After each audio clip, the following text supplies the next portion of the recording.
Tenmatsu was an otaku who deeply loved Akihabara's unique culture. One day, he got caught up in a battle against mysterious creatures called the Bud Ones, who attack humans and turn them into monsters. After being saved by a girl named Madame, Tenmatsu joined her in fighting these Bud Ones in an unusual way, by stripping off their clothes so that sunlight could hit their skin and destroy them.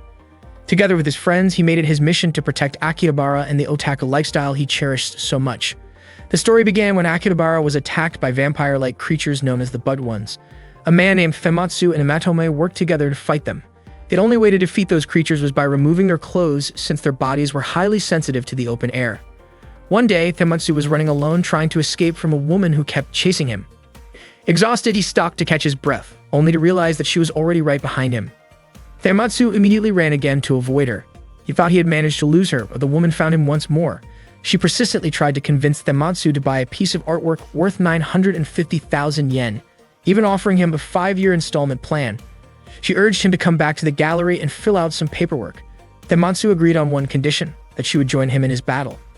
He then claimed that he was Prince Mabu-Ni, sent to Earth by the space goddess Goldeva from the 11th world of Tekken Rizzer, on a mission to collect the Mobamo Silitaro emblems. The woman looked terrified as Tenmatsu continued his bizarre explanation that made no sense at all. She decided to walk away quickly, leaving him behind.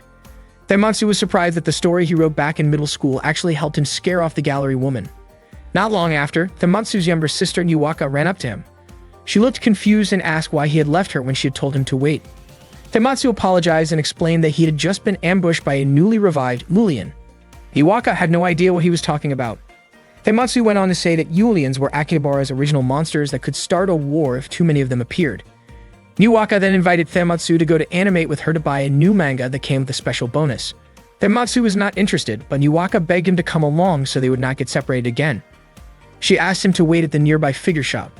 Suddenly, Niwaka looked up in shock and saw a woman falling from the sky. People screamed in surprise, and some even started taking pictures and recording videos. Tenmatsu had no idea what was going on and was shocked to see that the woman was perfectly fine after the fall. The woman introduced herself as Matome and warned that the area was dangerous. Sure enough, a group of Bud Ones landed nearby and immediately attacked her. Matome reacted quickly, swinging her baseball bat at them. One of the Bud Ones lunged at her, but she struck back and leaped upward, pulling off the creature's clothing, which rendered it unconscious. She soon realized that the enemies she faced were only low-level Bud Ones. Suddenly, Tsurubashi and his bodyguards appeared.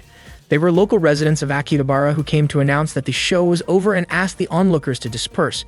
Tenmatsu was confused, wondering if what they had just witnessed was merely a performance. Tsurubashi scolded Matome, but she immediately jumped high into the air and disappeared. Tsurubashi rushed off to chase her. Niwaka, meanwhile, commented that the performance had actually been really good. Later, while Niwaka was enjoying some bread, Tenmatsu looked irritated because he could not find the item he had been searching for at the figure shop. Niwaka asked if what they had seen earlier had any connection to the Bud Ones. The dark rumors surrounding those creatures had been spreading quickly. Niwaka had heard from a classmate's older sister that once someone became a Bud One, they would gain superhuman powers and go on a rampage, attacking others to spread the infection, like a vampire or a zombie. If that rumor were true, it could cause serious trouble, especially since the police were not taking any action and the public thought those incidents were just street performances. Tenmatsu dismissed the story, saying it was nothing more than a silly urban legend. Many people, he explained, had started trying out new things ever since the Akihabara government lifted the ban on street performances. Niwaka then asked Tenmatsu to go with her to Ador's cafe, but he refused. She continued to beg him to come along. A moment later, Tenmatsu received a message from Cage, saying he had found the item Tenmatsu wanted. Without hesitation, Tenmatsu left right away, leaving Niwaka behind. She looked disappointed, reminding herself that he had promised to spend the whole day with her.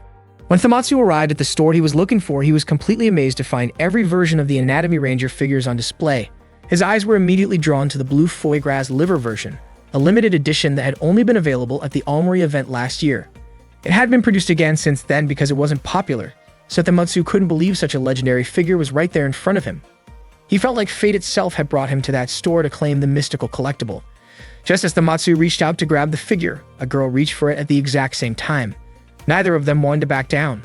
The girl's name was Arisa. She said she had seen the figure first, so it rightfully belonged to her. Tenmatsu didn't expect her to be that strong. He couldn't even pull the box from her hands. Arisa explained that this rare liver version wasn't just a different color. It had a redesigned body to better reflect the original concept. She wanted to repaint it to match the authentic base color. Tenmatsu was surprised she even noticed that detail.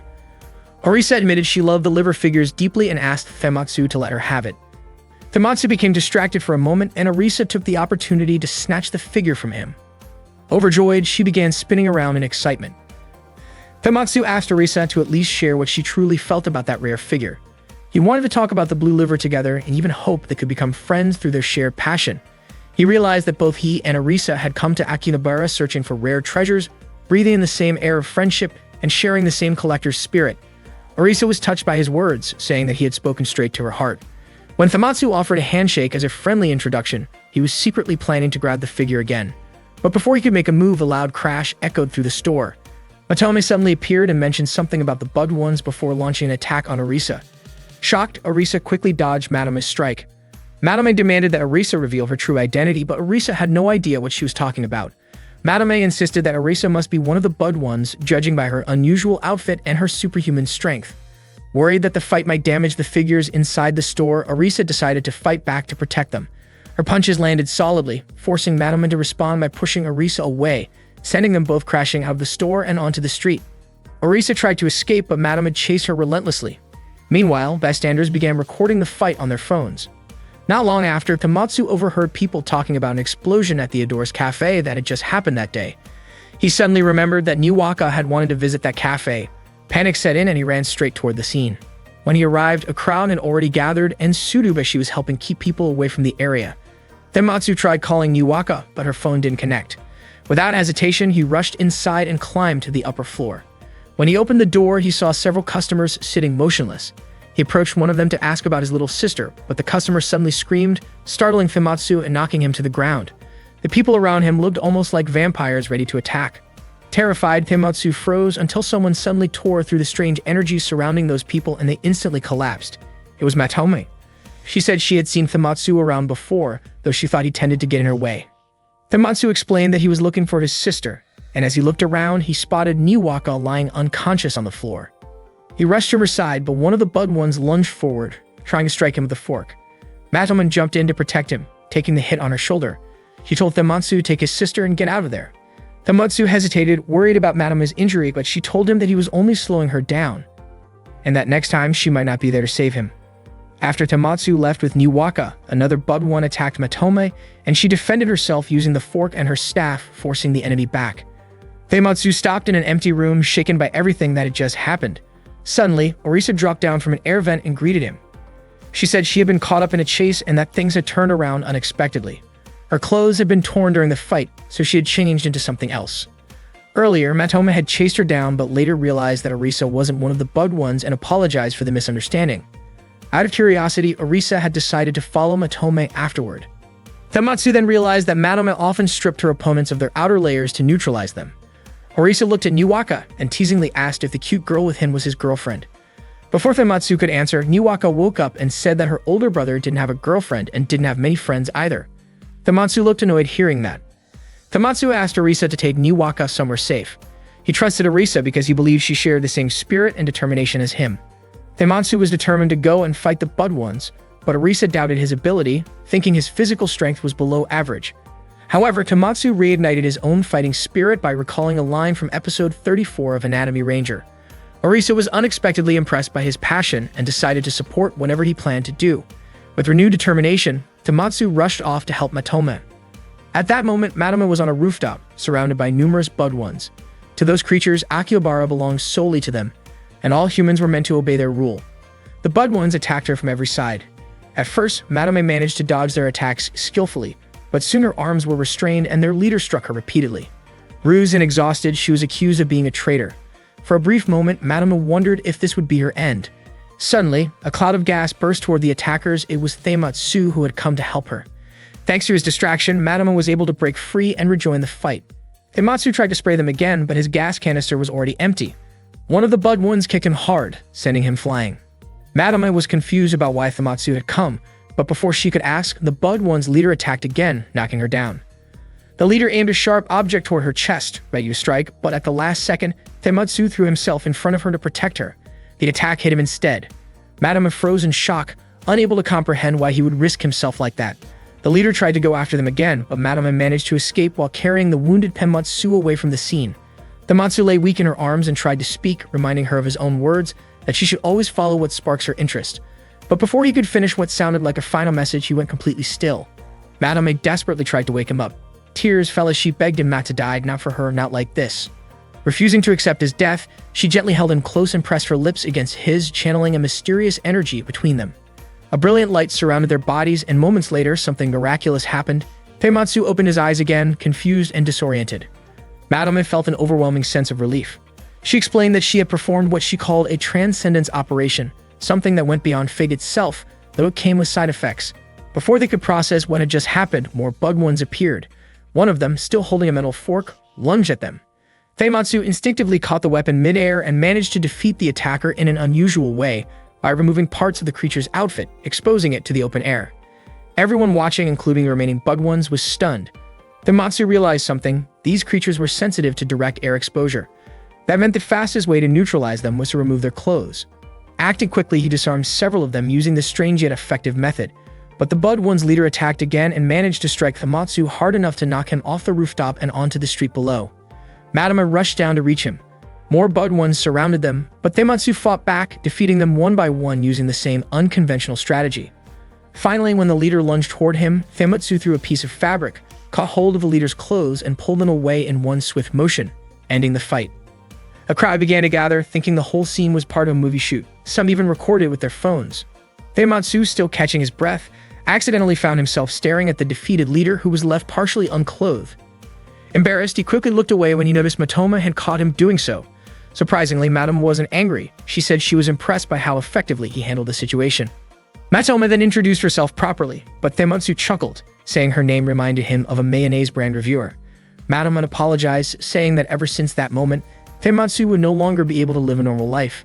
He had seen the hidden side of Akihabara, a side filled with mysteries, and now he was destined to keep fighting alongside her. However, while Madame was speaking seriously, Feimatsu seemed distracted, barely listening to her words. He casually suggested that they go to a clothing store nearby so they could get changed. Madame tried to explain something else, but Feimatsu already understood this was only the beginning of their new battle together.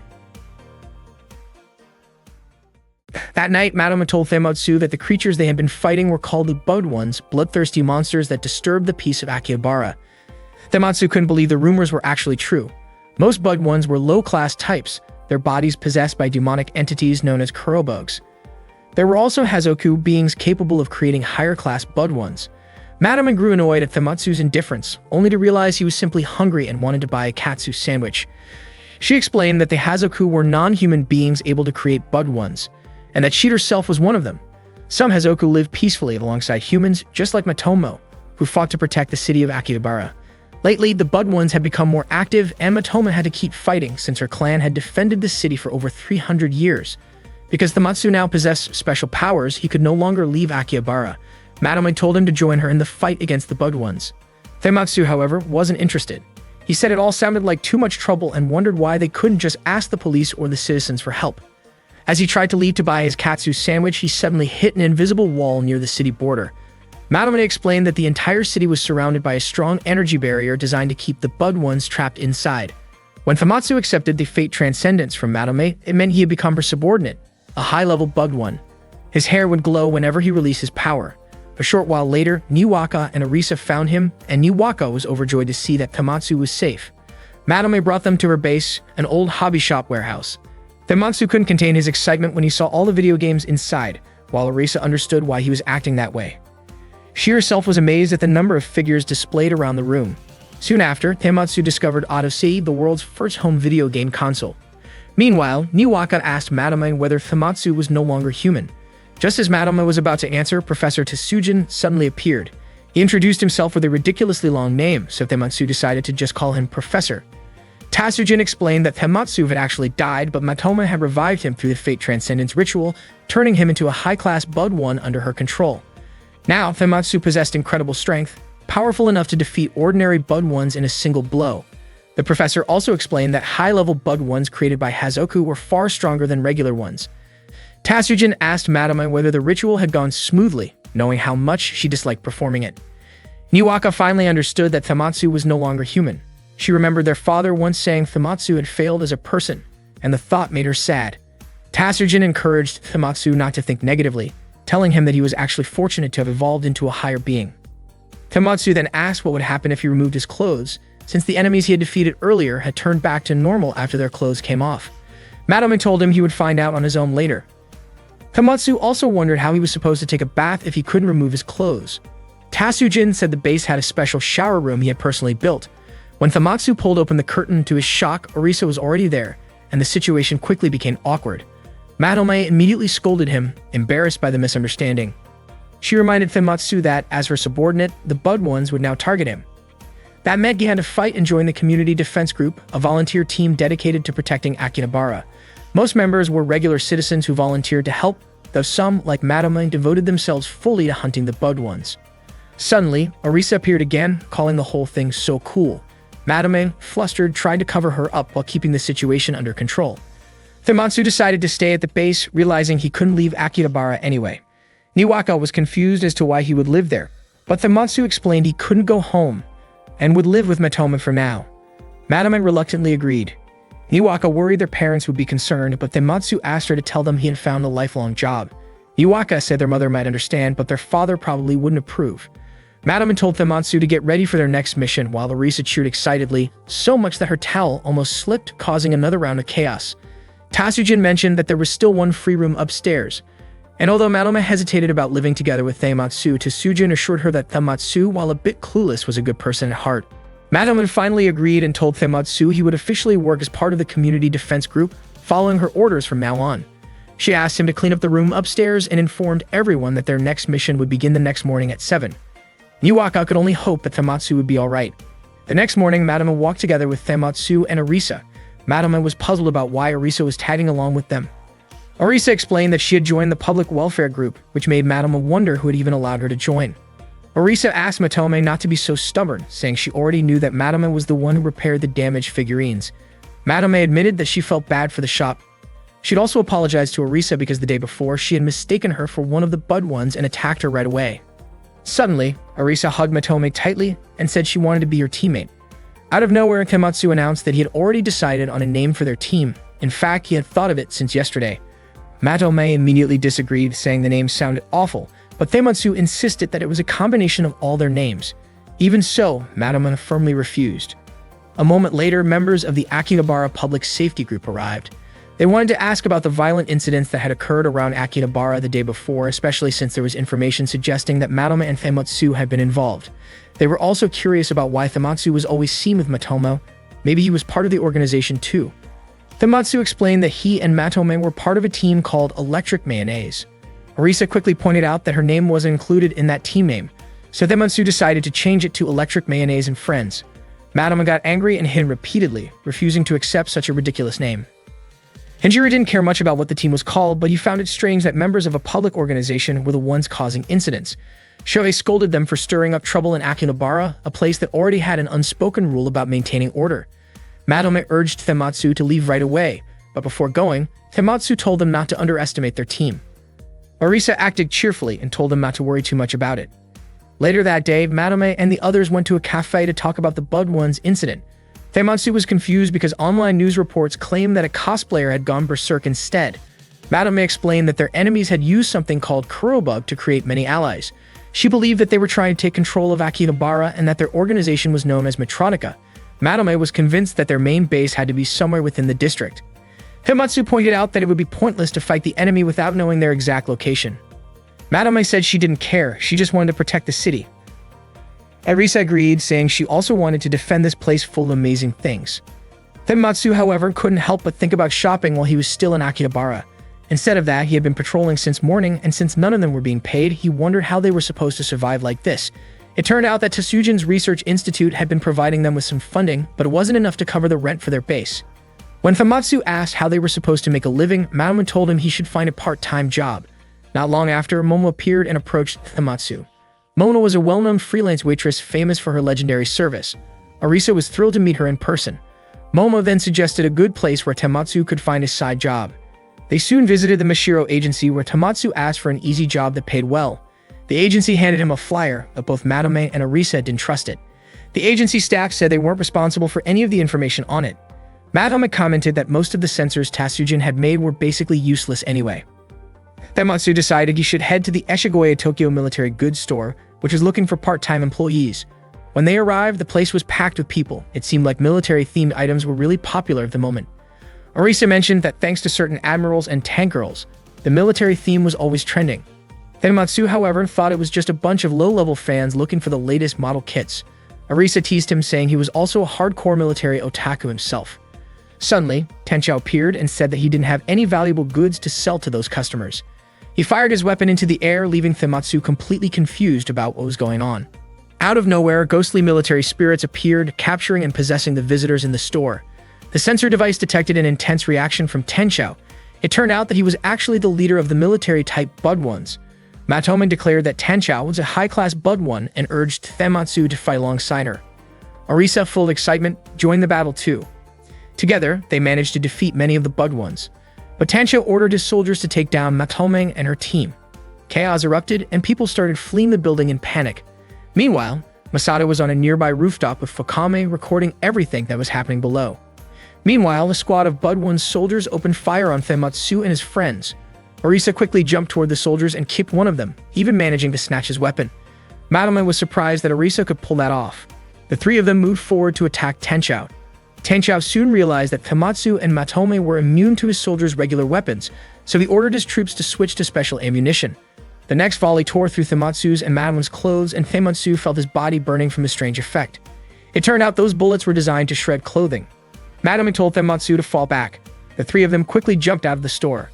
Not long after, Tsurubashi and his group arrived, accusing them of causing trouble. Shohei refused to let smugglers like them run wild, saying it could damage the reputation of the Chuodore community. Suddenly, several grenades were thrown from the store, forcing everyone to run for cover as explosions shook the area. Tsurubashi was confused about what kind of forces were stationed above the store. Matome explained that the attackers were Bud Ones. Kozakura thought it was just a myth, but Matome insisted that Akihabara was in danger and that they had to protect it.